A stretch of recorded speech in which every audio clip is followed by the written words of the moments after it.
I'll never forget the day my quiet life in Oak Ridge Meadows unraveled like a cheap sweater.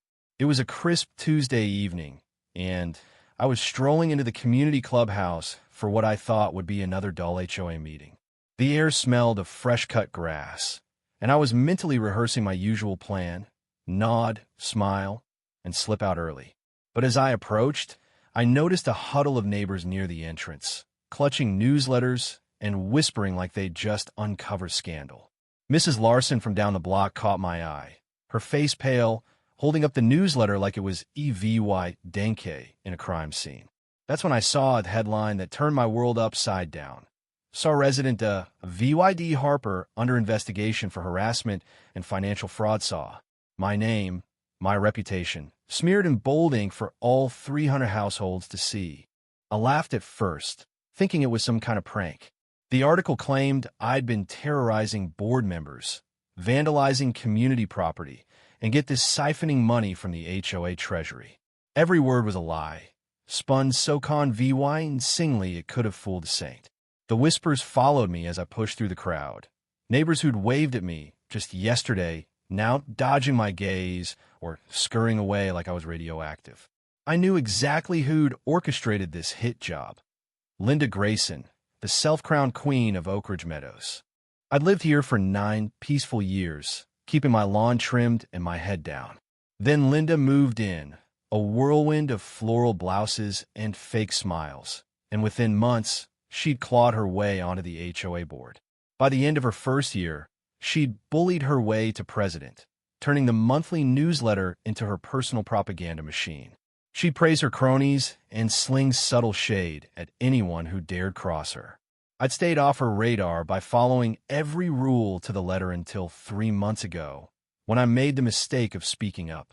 Linda had unveiled her VY Shown for Oak Ridge, a landscaping overhaul that had cost each household $1,800. She wanted a marble fountain imported from Spain, $900 cherry blossom trees, and a full-time crew to justify her proposed fee hikes. At the meeting, I stood up, heart pounding, and said what everyone was thinking. Our current landscaping was fine, and plenty of folks were already stretched thin with existing dues. Linda's face turned the color of a ripe tomato. She sputtered about elevating property values, but her eyes screamed murder. I just painted a target on my back. The next newsletter had a snide jab about short-sighted residents who didn't care about community pride. I brushed it off, figuring she'd move on. I was dead wrong. The jabs got sharper, with veiled comments about obstructionists who valued their wallets over neighborhood excellence. I started catching Linda cruising past my house, squinting in my regulation-compliant mailbox like she was hunting for a violation. Neighbors noticed her obsession, but no one could have predicted the bomb she'd drop. When I finally grabbed a copy of that newsletter, I was floored by the lies. Linda claimed I'd been verbally abusing board members at meetings that were recorded, where I'd barely spoken except to ask about budgets. She said I'd been spotted sneaking around, tampering with mailboxes and playground equipment at night. Worst of all, she hinted I'd cooked the HOA books, tying financial irregularities to my involvement in budget talks. It was a masterclass in fiction, and it hit like a sledgehammer. The fallout was brutal. Mrs. Kim, who'd carpooled with me to community picnics, ghosted my calls. The Wilsons, whose Labrador I'd watched for years, crossed the street to avoid me. Parents at the playground yanked their kids away like I was a monster. The isolation stung, but the fear of legal trouble, especially those fraud accusations, kept me up at night. I couldn't let this stand. I marched to Linda's house, newsletter in hand, and knocked. She answered in a pastel cardigan, pearls gleaming, smirking like she'd already won. I demanded to know her sources.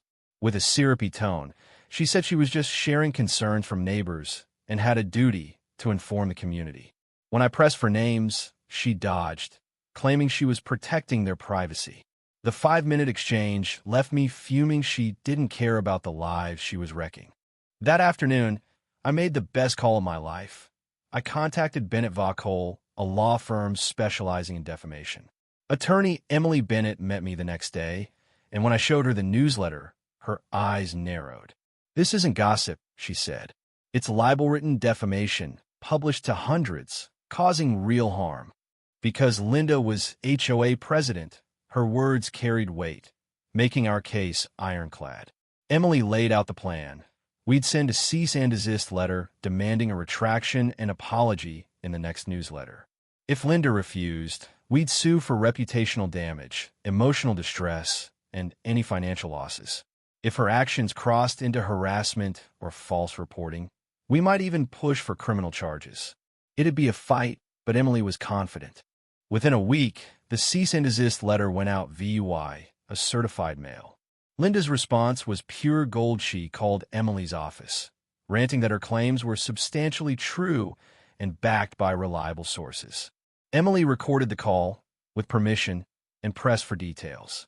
Linda crumbled, getting defensive and hanging up after spewing more lies about my unstable behavior, or every word added to our evidence pile. 2 weeks later, a process server caught Linda mid-power walk, slapping her with a lawsuit. My neighbor, Mr. Torres, saw it all. Linda yelling that it was a mistake, even calling the cops, who calmly explained she'd been legally served. The neighborhood buzzed, and for the first time, I felt the tide turning. The court process moved fast, thanks to Linda's string of blunders.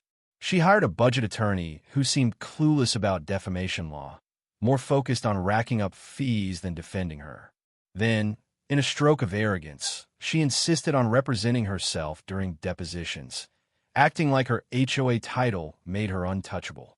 Worst of all, she kept slandering Mito neighbors, to court staff handing us fresh evidence daily. In her deposition, Emily dismantled her.